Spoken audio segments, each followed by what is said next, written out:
Hi everyone, welcome to our channel. ఈరోజు మిల్లెట్స్తో కట్టె పొంగల్ ఎలా చేయాలో చూద్దాం.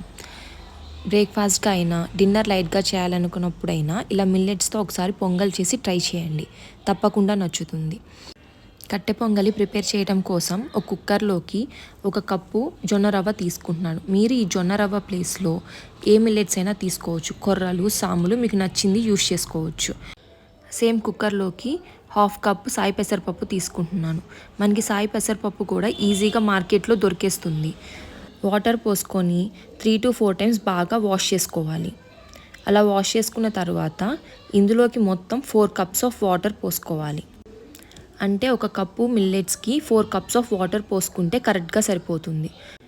అందులోకి 1/4 స్పూన్ పసుపు, 1/2 స్పూన్ ఉప్పు వేసుకొని ఒకసారి బాగా మిక్స్ చేసుకొని ప్రెషర్ కుక్కర్ లిడ్ క్లోజ్ చేసుకొని హై ఫ్లేమ్ మీద 3 to 4 విజిల్స్ రానివ్వాలి. ప్రెషర్ అంతా ఆటోమేటిక్గా రిలీజ్ అయిపోయిన తర్వాత లిడ్ ఓపెన్ చేసి గెంటెతో పైనుంచి కిందాక ఉండలు లేకుండా బాగా కలుపుకోవాలి. లేకపోతే కింద ఉండలు ఉండిపోతాయి, పైన వాటర్గా ఉంటుంది. సో కింద నుంచి పై దాకా బాగా మిక్స్ చేసుకోవాలి. ఇలా మిక్స్ చేసుకున్న తర్వాత ఒక ప్యాన్ పెట్టుకొని పోపు వేసుకుందాం. దానికోసం ఒక 2 స్పూన్స్ నెయ్యి తీసుకొని నెయ్యి కరిగిన తర్వాత అందులోకి 1/2 స్పూన్ జీలకర్ర, 1/2 స్పూన్ మిరియాలు,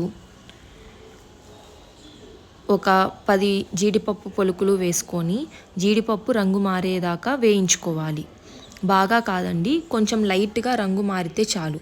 కొంచెం లైట్గా రంగు మారిన తర్వాత అందులోకి 1 ఇంచు అల్లం సన్నగా తరుక్కుంది, 1 రెబ్బ కరివేపాకు, ఒక 2 పచ్చిమిరపకాయలు చిన్నగా కట్ చేసుకున్నది వేసుకోవాలి. ఇలా జీడిపప్పు అన్నీ బాగా వేగిన తర్వాత పోపును తీసుకొచ్చి మనం ముందుగా ప్రిపేర్ చేసుకున్న పొంగల్లో వేసుకొని మిక్స్ చేసుకోవాలి. అంతే అండి, మన పొంగల్ రెడీ అయిపోయింది. ఇది దేవుడికి ప్రసాదాలుగా అయినా, మనకి బ్రేక్ఫాస్ట్గా అయినా, లైట్గా డిన్నర్ చేయాలనుకున్నప్పుడైనా ఇది పర్ఫెక్ట్. మనకి జనరల్గా పొంగల్ ఆరిపోయిన తర్వాత బాగా గట్టిపడిపోతుంది. అలాంటప్పుడు మసులుతున్న నీళ్ళని పోసుకొని బాగా మిక్స్ చేస్తే మళ్ళీ పొంగల్ కన్సిస్టెన్సీ వచ్చేస్తుంది. ఈ పొంగల్కి కాంబినేషన్గా కొబ్బరి పచ్చడి కానీ, సాంబార్ కానీ చాలా బాగుంటుంది.